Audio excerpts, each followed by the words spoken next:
What's up, everyone? This is BigPowner, and I'm going to be explaining about Blight Towers and Anointments. Some of the stuff is stuff that probably even people that have played a lot of Blight maps probably don't know. And then some of it is going to be basically like knowledge that people that have not played Blight are going to want to listen to. All of it's probably going to help a lot of people. Some of it's going to be stuff that a lot of people that play a lot of blight maps are going to be like, well, I already know that. Um, but I'm going to explain it all, and then at the end I'll run a couple maps. Obviously, if you are one of the people that watch those, as I'm playing, I explain the things that I'm doing. So if you're one of those new players or you just like watching, you might enjoy watching that or want to watch that to get some extra tips. But I'll let you guys know when I'm done with the explanations on the main stuff, so that if you're not one of those people that wants to watch that stuff, you don't have to watch stuff that you're not interested in. So starting out, I'm going to explain towers. First of all, I'm going to explain the towers that I choose and why I choose this combination of towers. I have three main towers that I focus on. I have Meteor, I have Minion, and I have the Ice Towers. Why is it that I picked these three towers? Meteor is my primary damage. That's why I focus on my anointments being Meteor anointments. The reason why I choose the two anointments that are my favorites, Meteor drops an additional meteor, and Meteor Tower always stuns. Because this turns my primary damage also into a defensive because it stuns, and the drops an extra meteor is the strongest single damage upgrade in the Blights because it doubles the damage of the Meteor Tower. Because obviously, if you have one meteor and you add another meteor, it now has twice as much damage because two meteors are hitting. That explains that.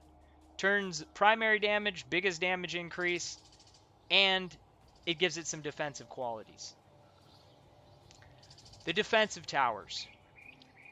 The ice tower is amazing, but the thing that you have to understand is how the blight monsters modifiers work. No matter how many times you've played, whether it's first time 100 times, you've noticed that there is like an icon over the blight things. That lets you know what they are resistant to. Explanations incoming. The fire one means that they resist fire, they're going to take less damage. The ice means that they are unaffected by the ice towers, which means the slow version of the ice and the damage that the slow version does, or if you upgrade to the spearing ice, which I don't ever do, um, they're they're not going to get affected by the crowd control, and they're gonna resist it. Minion iconed blight monsters will completely ignore minions. They'll just walk by them, and the minions will ignore them. This is the reason why we have to have two main defensive things, because if you focus just on minions and you have minion resistant monsters, they are just going to walk up your lane and right into your pump.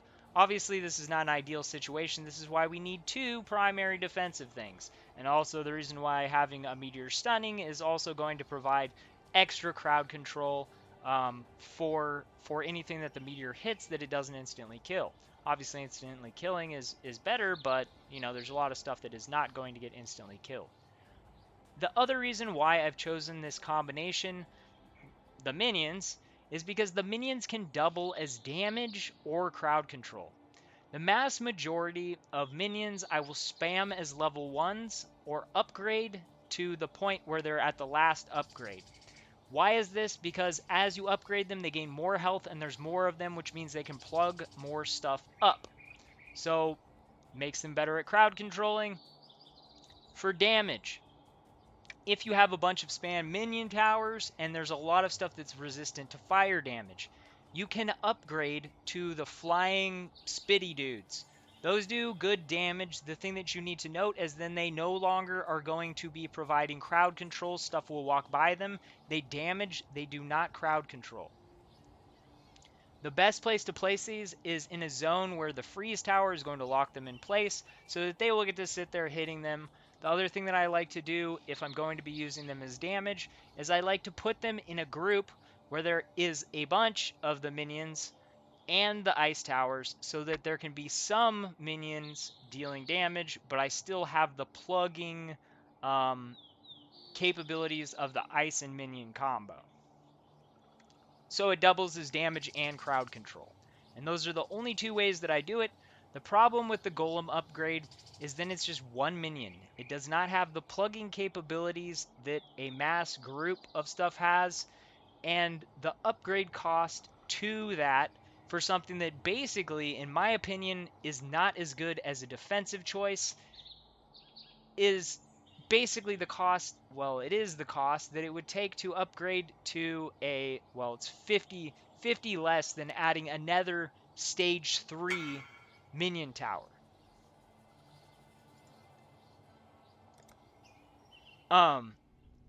So it's just not a it's just not a good it's just not a good allocation of your resources, in my opinion. Why is it?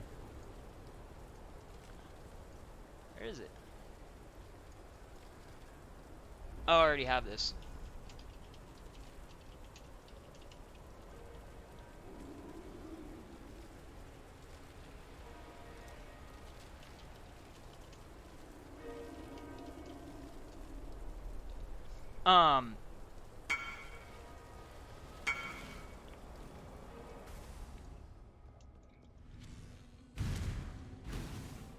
God's warmth.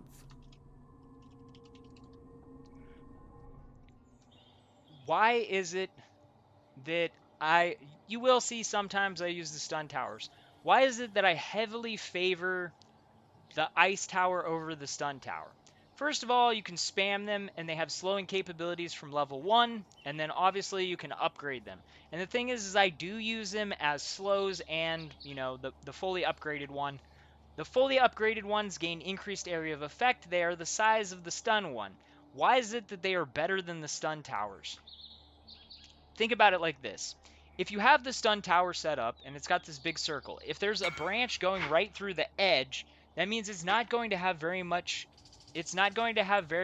of a chance to be affected because it has a small time in that and they have to spend enough time in it for the stun to get off, which means if they're on the edge, they're possibly not going to really get affected by. However, the ice tower, even if they're on the very edge and it's fully upgraded, it's going to hit them with the cone. So anywhere that they are on it, if the ice tower is ready to shoot, it will give the full effect of its crowd controlling abilities. That is why the ice tower is highly favorited over the stun tower. Those are the reasons why I use Meteor, best damage, and with the anointments I use, it also has crowd control capabilities. Minions because crowd control capabilities and can be switched to damage if needed.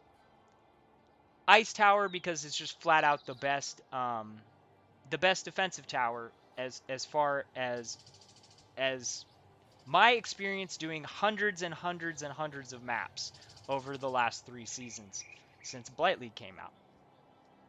So take my advice or don't. Moving on, we're going to talk about anointments. There was some good questions about how the anointments work, so I'm going to explain that. Anointments, this is what you have to understand for all of your questions. Anointments come from the person who places or was the last person to upgrade a tower. So no matter how many people you have in a group, whoever is placing or upgrading the tower, the anointments will come from them. One person who is placing can stack anointments.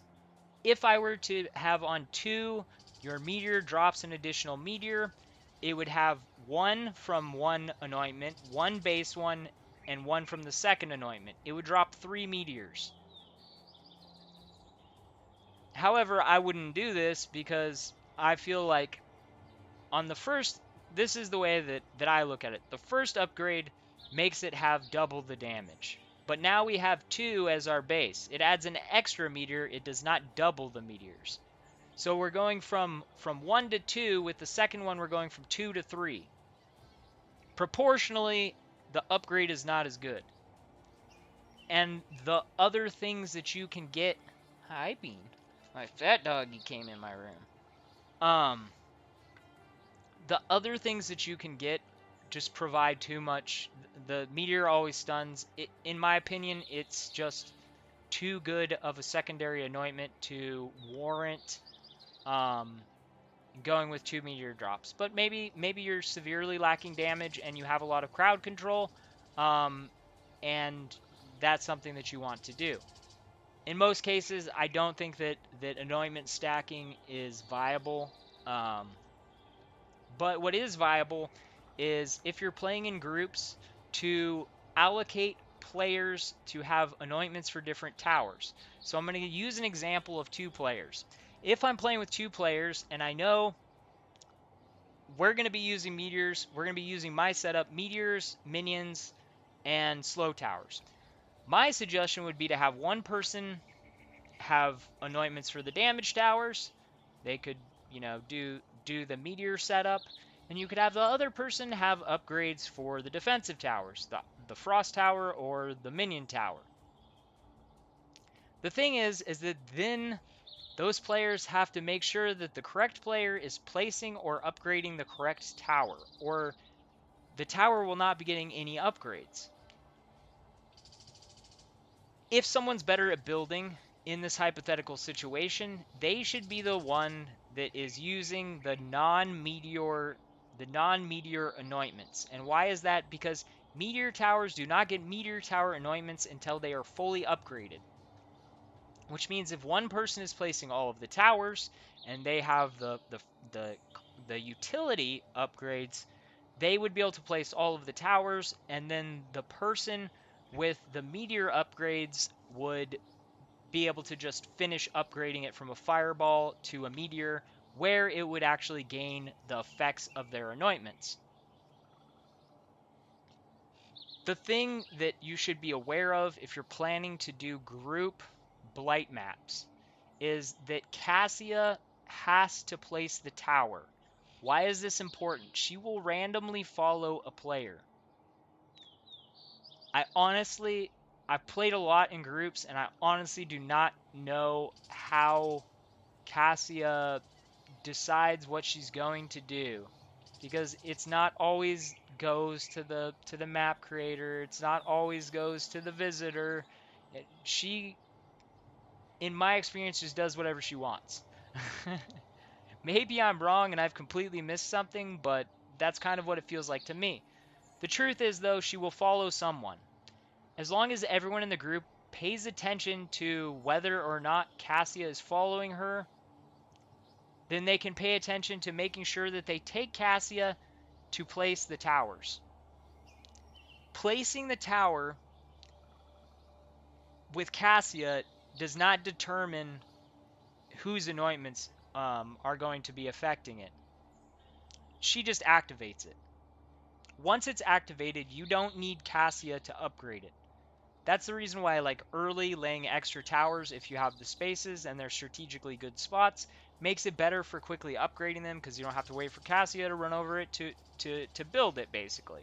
You just spam click it up.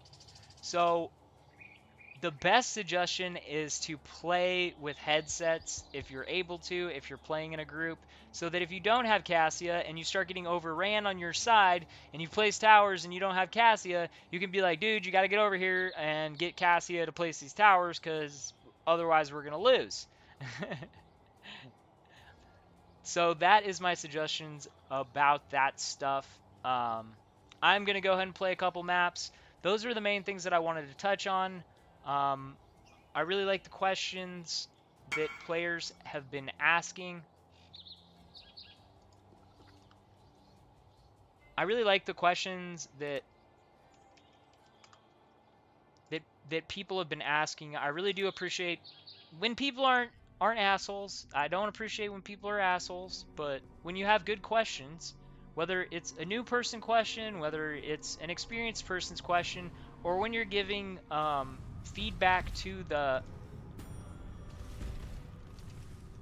or when you're giving feedback that then I can share with other people, whether it's, teach me something that I don't know. I know a lot, but I don't know everything. And, there's a lot of niches in this game, so I benefit a lot from, a lot of the people in the community. So don't be shy to ask questions. Don't feel like they're stupid. I intend to help everyone, experienced or inexperienced. So don't feel like, well, this is probably a dumb question because I'm new at the game. There's lots of people that are new at the game. The game's growing a lot. So don't be shy to ask questions. This question was from Kesju about the anointments. He didn't know how the anointments worked in groups. I did actually answer him in a comment, but I figured I would add this to some content. I also had I Am Play. He was asking. The reason why I'm kind of explaining more on the towers is because he didn't play during Blight League. He's been playing for a long time, but he missed Blight League. And so he just hasn't done them. He wants to do them, but he doesn't really know what to do because he missed out on the league. So some of this explanations for him, and some of the questions are brought from other people commenting, asking good questions. I appreciate the questions. So anyways, I'm going to go do a couple Blight maps. I'll explain what I'm doing as I'm playing them. If you'd like to watch, great. If you just wanted the main bullet point, here's the information, then now is probably a good time for you to stop watching the video. So peace out to those people. I'll catch you next time. For everyone else, I got a couple maps to run.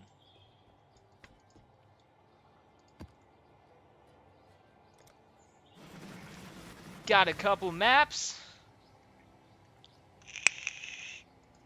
One of these is from one of the followers. I wind up randomly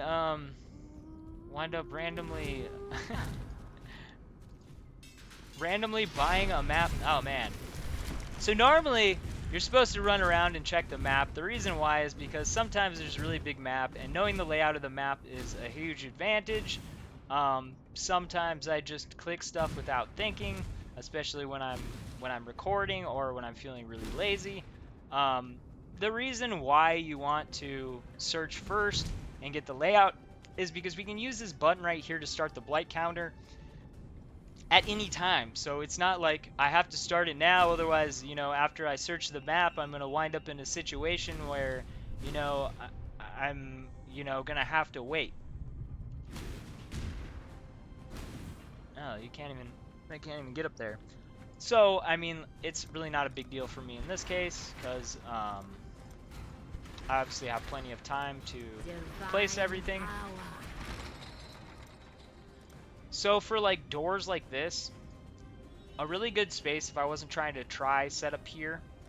And the reason, first I'm going to explain this. I always like to get a close tower to be fully upgraded. The reason why is look at this overlap. Look at the overlap. So even if I wind up with roots back here, it's going to wind up freezing and locking stuff before it makes it to my pump. Why is it that I drop my portal right next to my pump?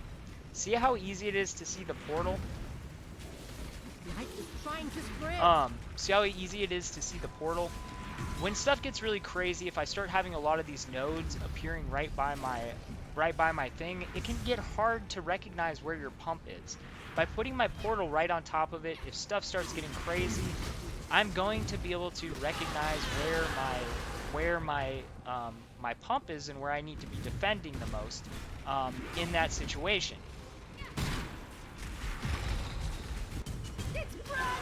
So early, I like to get down a lot of defensive towers, centralized, trying to cover the most amount of areas.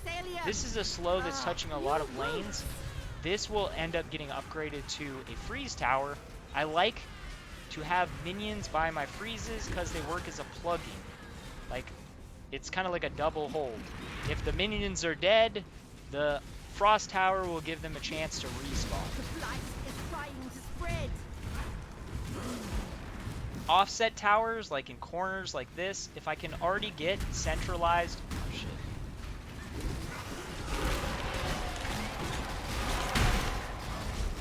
There's that Abyssal Crybaby. If there's already defensive towers that I can overlap on, here I could go minion or I could go a meteor tower, depending on what it is that I need. The blight is trying to spread. It's kind of just stuff against here. It's like, how much stuff am I really getting? Is it plugged enough for me? In this case, I want a minion tower here. But like the second one, this one's, you know, this has 2 lanes touching going into this minion. This one only has the edge of 1, so I'm going to go with a meteor there. So the max upgrade on this that I'm going to go to is 3. See that save from here on the overlap? Which obviously they wouldn't really be making it there if I was actually clearing this, but kind of trying to more explain. So like here, this is a nice setup. You have a slow coming into it. This is going to be touching the edge out here. And then minions are going to walk up and plug the hole. See how this caught here just before the pump because of that nice overlap. If that was a stun tower, they would have just walked right in there and they would have done damage to my tower. Okay, so we've got Nether Lane, and right here this is centralized. It's going to be covering both these towers. That will get upgraded to a lock tower. We have something close. I always like to put plugs on something that's close, which are minions. It's not a minion affected tower. We don't have the minion indicator over it.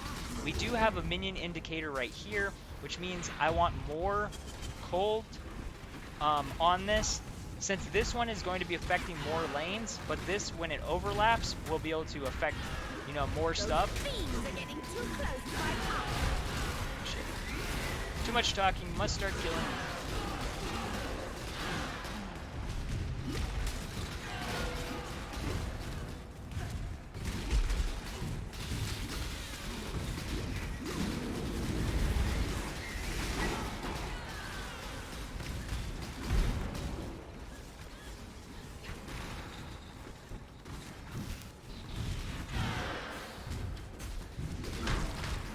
I've been just like stacking up currency, talking.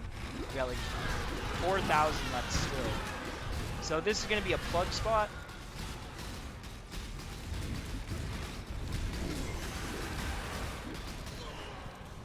Slow, switch this to a plug. Got plugs out on the edges over here. See, there's a slow in front of it, so I put a plug behind it. Start getting more damage. We've got the plug here, so we are going to leave this as a slow. We're going to upgrade these so that these are better plugs.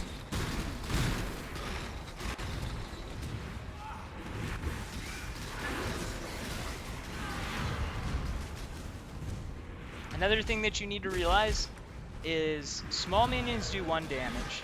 Big minions will do 10 damage. So if 2 big minions hit your base, it's over.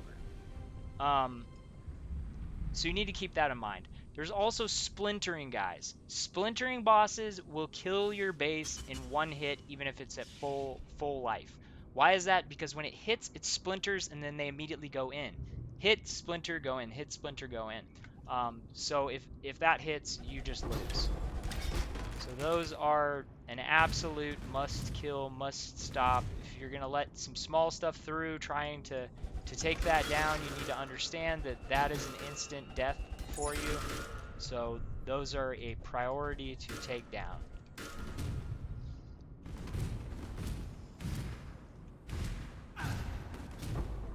Man, like so much little crap stopping me from charging.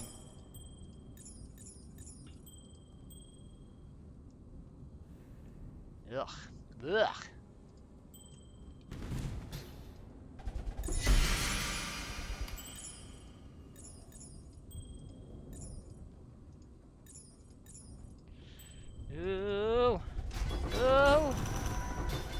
me some scarabs. Polished Harpy scarab.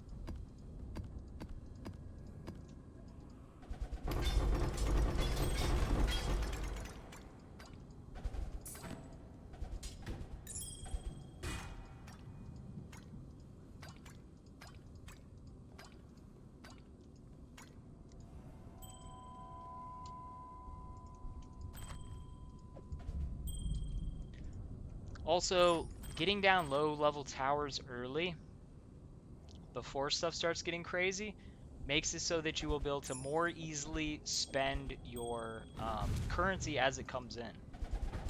Because placing towers is harder than just clicking upgrade. I don't have a... I used all my scrolls.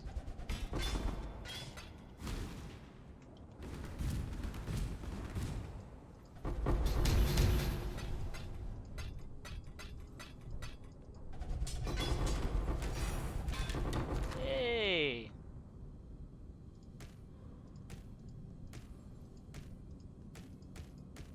I mean, that's like 0.3 of an exalt, but still. It's still like 45 or 50 chaos. And then the stack decks. Ooh! Oh! Oh! Man, this is adding up to a very nice all these little I mean those exalted shards, it's like 20 something chaos worth I of am no exalted beast of burden. chaos.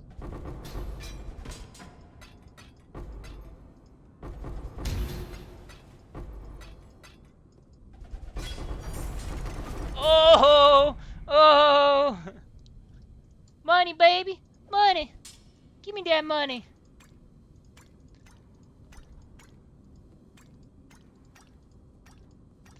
I think it's like you just spent a shitload of currency. You need... Oh, yeah, man.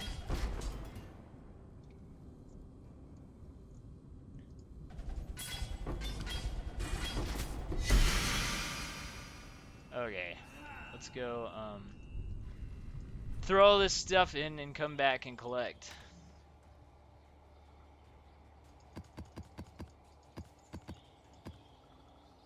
This is a good way to start out the grinding session.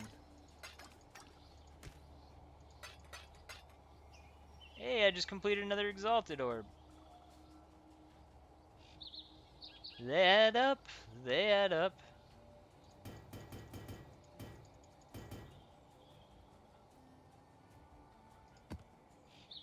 I love getting my scarab stacked, because when I start doing mapping again,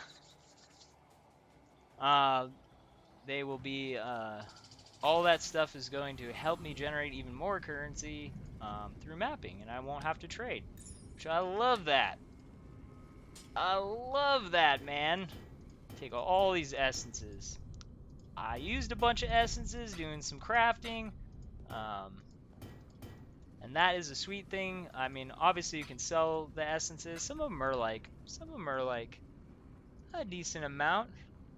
We got, I think, what was my deafening? This one's 8 chaos, so that's not bad. I mean, I made a lot. I had a lot of a lot added up as currency drops in this one. Not much else besides currency drops, but which, you know, currency drops, you know, I consider that card a currency drop, because if I want to sell that, I put it at market price, it will sell. Currency drops are things that are guaranteed to sell, which a card for level 4 Enlighten will definitely sell. Unless I'm asking too much. But you don't do that, man. You want your currency, don't you? And shoot yourself in the foot.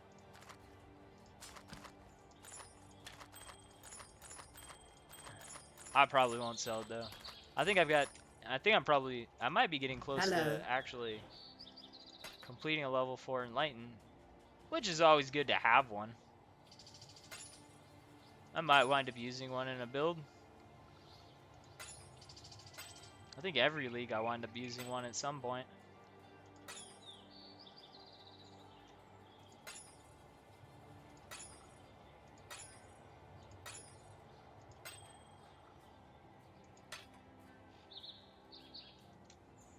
Burning damage and minion life in the double resistance rolls. Not bad. Not bad, man. It's the pseudo 6 link. Although it'd be better if it's like minion damage. You could do like a burning I will see what are you the burning again. skull things? I don't know. Sometimes I just forget stuff. No, dump. I'm dumping you, man. Alright, on to the next one. On to the next one. We got Desert Springs now. Brought to you by one of the subscribers. I bought it from him. He wished me luck, so I mean, I think it might even be even more rewarding than the last one. Oh.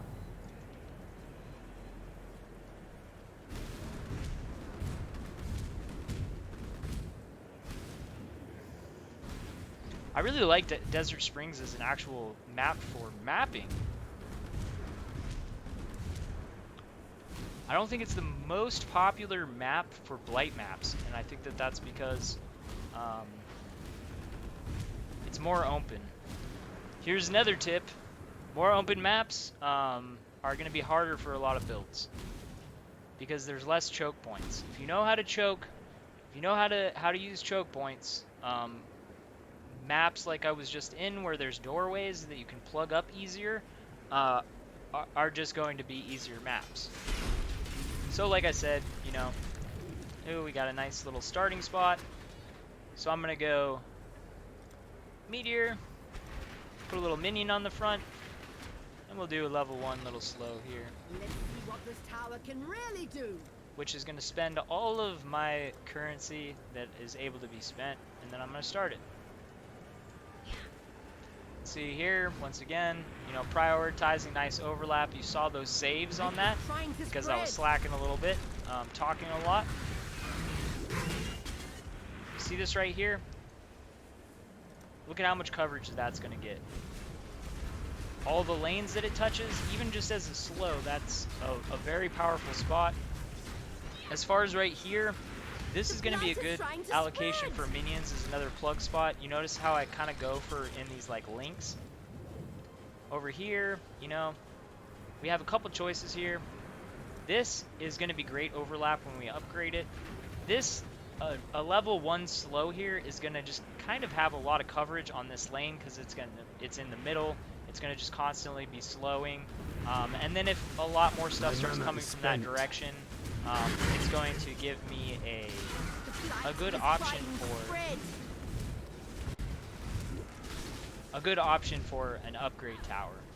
So like here we go, we've got more stuff coming. I'm going to leave this as a level 1, but we'll throw another one out in front of it. This little intersection will give another minion, and then I'm going to go ahead and go with another meteor tower. We do want to start getting some damage in here. We've got a gap for slows in here. I'm going to go ahead and fill that out. Kind of just spamming out some towers. We'll get some meteors close, or set up for some meteors. Once again, this is going to be our main freeze. We've got the link set up. We'll do a minion. We'll do a meteor. We obviously don't have the currency, but we're getting all this stuff down, so when stuff really starts coming from those lanes, we'll be ready to upgrade them.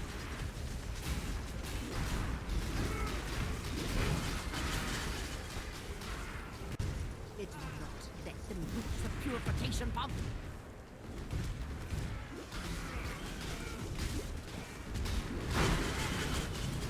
Put out you mycelium. So now I've gone off, I've pushed those lanes, I can come back over here, I can get some upgrades.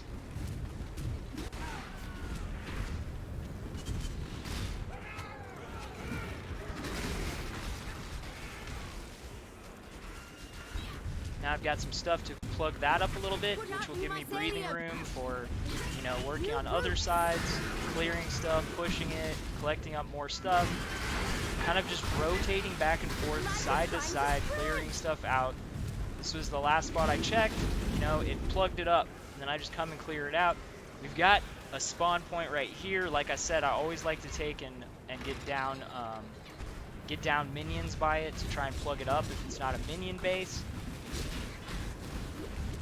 It's put out new mycelium. New roots. See how it plugs it up so nicely? It's trying to spread. I'll actually get some more pluggage on here.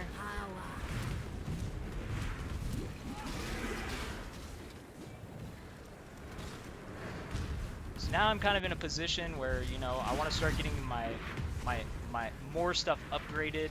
I'm gonna kind of still just spam some level 1 stuff. See how it nicely plugs it up. Lots of saves, extra chances by building like this. And you see how well this is 2 upgraded towers, and you see how well it's plugging it up. You do want to go ahead and get an extra large tower here.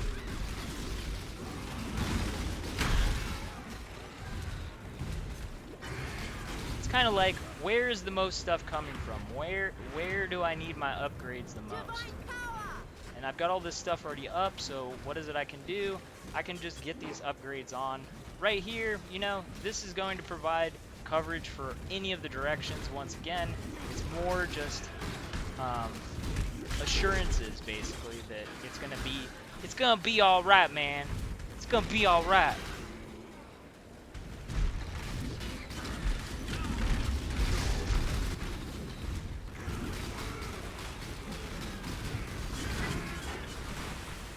The other thing I would like to say, if your damage isn't super great, clearing away small stuff will make it so that your towers, your meteor towers, will focus on the big stuff. Because if the only thing that they can target is the big stuff, they're going to start targeting that big stuff. So keep that in mind. Kind of gotta play into whatever it is that. See this nice lock? No, he could have done 1 damage. Couldn't because he's stuck there. And when there's not a big push and you have a lot of like small minions, it will literally just plug the lane. And the thing is like, even see this big dude? Looks like we got some minion invulnerables coming from down here. Or somewhere. That one dude was just like, I don't care about your defenses. And then, you know, I've said this a lot of times, but yellow lanes are active lanes. So you can see these are all inactive, all the gray ones. I just follow the yellow brick road to completion. It's the same thing, these gray lines. You'll see when I open these 3 things, the lines going to it disappear. So now I know that that's no longer an active lane. I don't need to worry about that. Ooh, 2-stone ring! Influenced! Come on, Assassin's Mark level 12. No, it's not. It's not! Cold damage. This looks like a good cock ring. That sounds horrible. Cast on crit! Get your minds out of the gutter.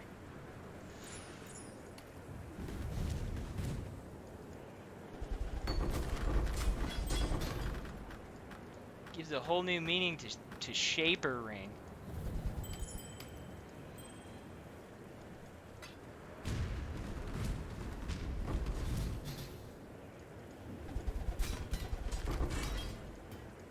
Man, low level ones.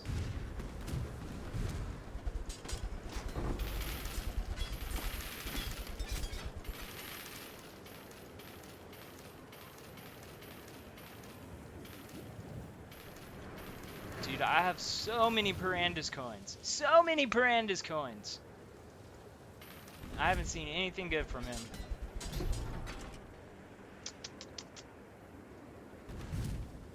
That's the garbage. That's a garbage.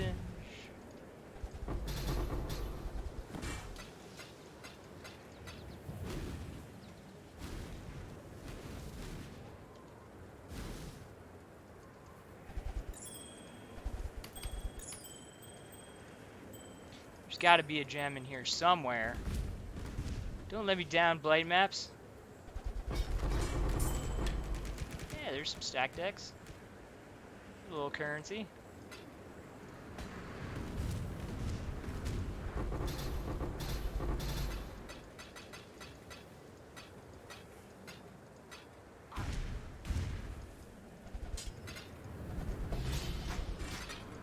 Yeah, that creates a 5 link. At this point in the league, I don't think that that is worth very much. I think I have like 4 or 5 of them.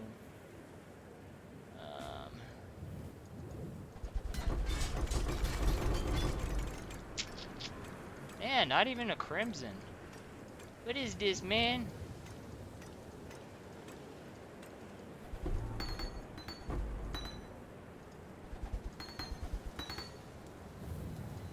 Well, that's one jeweler's orb.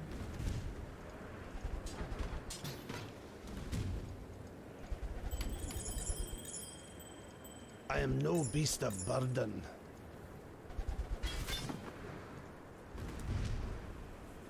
I'm gonna open this last cluster and then call it a video. I would do more, but I'm out of Blight maps, so I'm gonna have to buy more Blight maps. So, thanks for watching. I hope this was informative, enjoyable to watch. Peace.